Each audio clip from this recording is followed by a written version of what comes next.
Hey everyone, here we go. Part number 2 about vampires. If you haven't seen part 1 about werewolves, go ahead and check that out right now before you check this out. Alright, here we go. In order to become a vampire, you need to contract the condition called vampirism, which you can get if you get bit by a vampire. The trick is that not any old vampire bite will do the trick. There are blood fields that spawn only at certain points and certain zones that can give you this disease.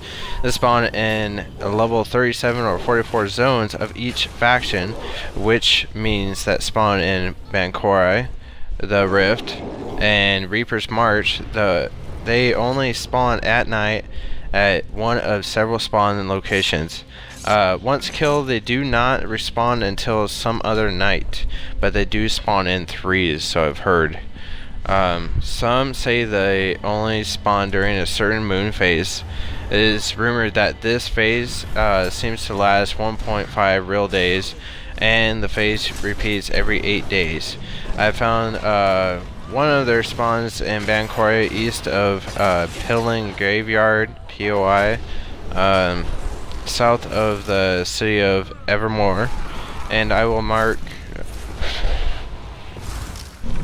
See, once you contract vampirism, you should go to a nearby warrior shrine, where you'll get to start a quest, Psychen of the Blood Matron. This is a level 38 quest that, once completed, grants you the vampire skill line. There's also an alternative way of getting vampirism. There's a passive skill you get in the vampire skill line called Blood Ritual. This allows players that already has vampirism to spread it to other willing players once a week. This can be done only in front of a vampire altar. After that, you should be able to start the quest Blood Matron. At the ritual altar, by clicking on the glowing scroll below, is the image of the altar and its map location in Bancora. We hope to add other factions locations very soon. So, the drawbacks of vampirism requires you to periodically feed. This means that you have to sneak behind warm-blooded creatures, stay invisible by either sneaking, using class ability, or using the invisibility potion. Using the feeding ability, once promoted, if you fail to do so in a certain amount of time, 30 to 60 to 90 minutes, you will get the next stage of vampirism. Each stage carries a debuff and lower magicka cost of vampire skills. Here are the stages and debuffs. Stage 1, Vampirism. You take 50% more damage from fire attacks. Feed and reduce your vampirism stage. Sneak up behind an enemy humanoid to feed on them. Now, if you are a dark elf and you remember from the old games like Morrowind and Oblivion, stuff like that, you're already weakened by fire, so this is going to double on you. So it's a good thing if you do feed if you're a dark elf. It won't be as bad if you're a different class. Stage 2 of Vampirism, your health regenerates 25% slower. You take 50% more damage from fire attacks. Your Vampirism ability costs 20% less health to cast. Stage 3, your health regenerates 50% slower. You take 50% more damage from fire attacks. Your vampirism abilities cost 40% less health to cast. Stage 4, your health regenerates 75% slower. You take 50% more damage from fire attacks. Vampirism ability costs 60% health to cast. See, that's why I always found the problem. That's why I always wanted to be a werewolf, and I did so be. That you don't only just have to constantly feed with a werewolf. Well, technically you do, because you have to do devour to make it last a little longer. But it does act as an ultimate. But with vampirism, you are constantly a vampire. There is no ultimate for, switching over to vampire. You do have ultimates, of course, for vampire. They're a little different from the werewolf. And also, appearance of your character also changes as you progress through vampirism stages. the paler the complexion, the redder the eyes, you are also susceptible to higher damage from Fire Guild skills. So in PvP, players with the appropriate Fire Guild's passive can do ridiculous amount of damage to vampires, and it's the same thing for werewolves too, which is a sad point. So, you know, no matter what, it's a curse.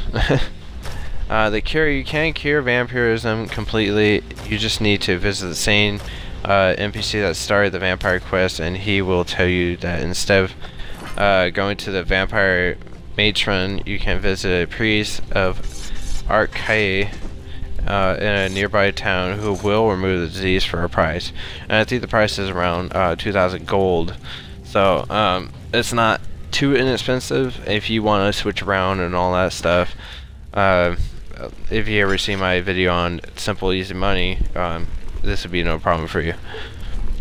You can check out vampire skills and their effects in our skill calculator in the world skill line section. There are only 2 active spells and a super cool ultimate. Once one active spell stuns the target and leaches their health while replenishing yours, as well as stamina, and the other makes you immune to control magic and gives 75% avoidance at the cost of reducing reduced incoming healing. I would be lying if I said that being a vampire is super cool. There are drawbacks, and therefore hardcore players, this will probably not be an option, especially in PvP, but the coolness effect is so grand that I would recommend everyone checking out at least once in their Elder Scrolls Online adventures.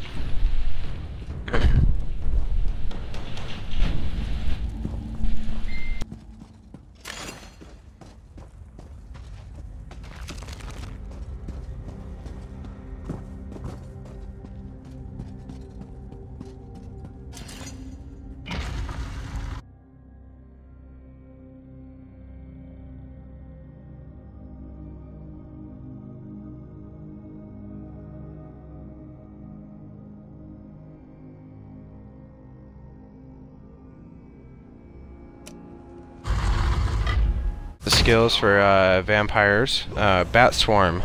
Summon a swarm of bats which surround you and deal X amount of damage, magic damage, to enemies every 1 second for 5 seconds. Vampire rank 5, and it's an instant, and the radius is 10 meters. Clouding Swarm. Summon a swarm of bats which surround you and deal X amount of magic damage to enemies every 1 second, grants additional invisibility every second. Devouring Swarm. These are the morphs that are going down from the previous Bat Swarm.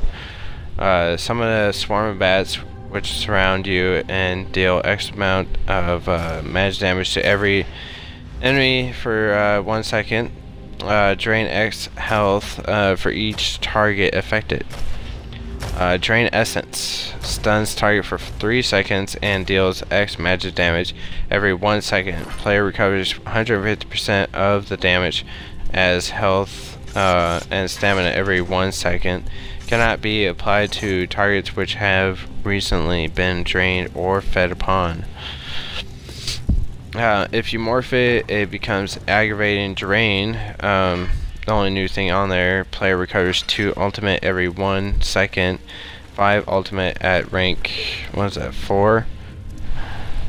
And then Midnight Drain, the second morph on it, you get recovery rate is doubled at night, which makes sense. Misform.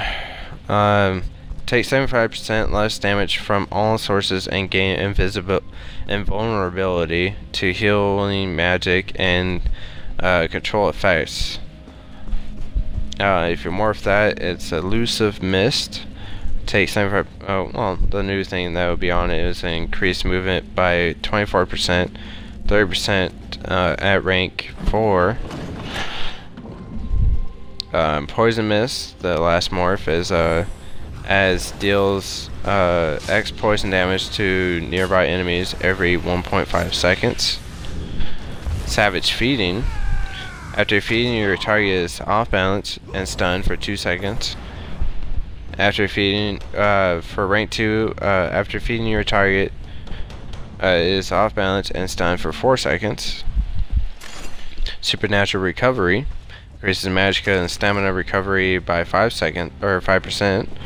Increases magicka and stamina recovery by 10% by rank 2. Blood Ritual allows players to turn other players into vampires once every 7 days.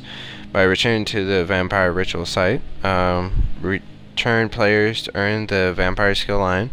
Players infected by let the pack of the werewolf ability, so you cannot be changed if you have that. What is this? On death, it increases damage mitigation when player is below 30% health. Damage mitigation can increase up to 33% as health decreases. So that's pretty awesome. Rank 2 increases damage mitigation when player is below 50% health. Damage mitigation can increase up to 33% as health decreases. Unnatural Resistance. Health recovery is improved in vampirism stages 2 through 4. Dark Stalker increases movement speed while sneaking and allows player to enter stealth mode more quickly at night. So I have used my werewolf in campaigns, PvP, and it's not really as effective unless you have a pack. Working in a pack of werewolves, you can work off each other. So you can increase your duration of having werewolf ability. Vampires, they really don't need a pack. They can just work off just themselves. And I have came across a lot of vampires, different levels, and they have murked me to the max. And there is no running from them because they leap at you, they throw everything at you just to kill you. So it is not fun to get chased down by a vampire, but if you do become a vampire and you do a lot of campaigns, I recommend it. But unless you go into a group that you know of and it has a lot of werewolves, I recommend going with that, because 5 werewolves, hell, even like maybe 2 or 3 werewolves will take down 1 vampire. I know it's sad to say, in numbers they are greater, but when a vampire stands alone, they are a lot stronger. But I'm going to be working on vampires soon. I don't know, because the people that give out vampire bites, they do charge ridiculous prices. Supposedly, if they charge below 5,000, they are trying to scam you for your money. But if it's 8,000 to 1,500 gold, which is ridiculous prices, I can't believe this stuff. And it's supposedly be the real deal. So buyer beware if you're going to get the vampire disease. If you're going to get werewolf disease, it's supposed to be cheaper, below 5,000, I imagine. I got mine for free. I don't know, you just need to ask around and see if people give you for free. If people charge you, it's ridiculous how much they want to charge you. You can add me on Xbox, Red Captain Anarchy.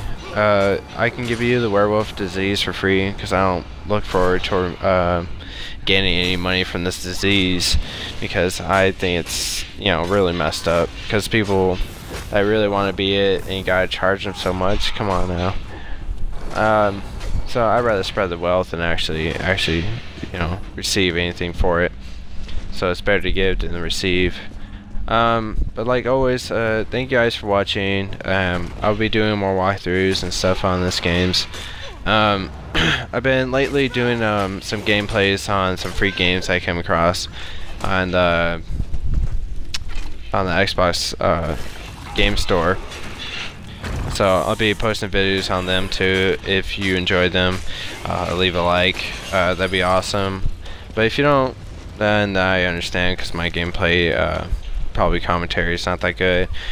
But I can keep doing walkthrough. I have no problem with that.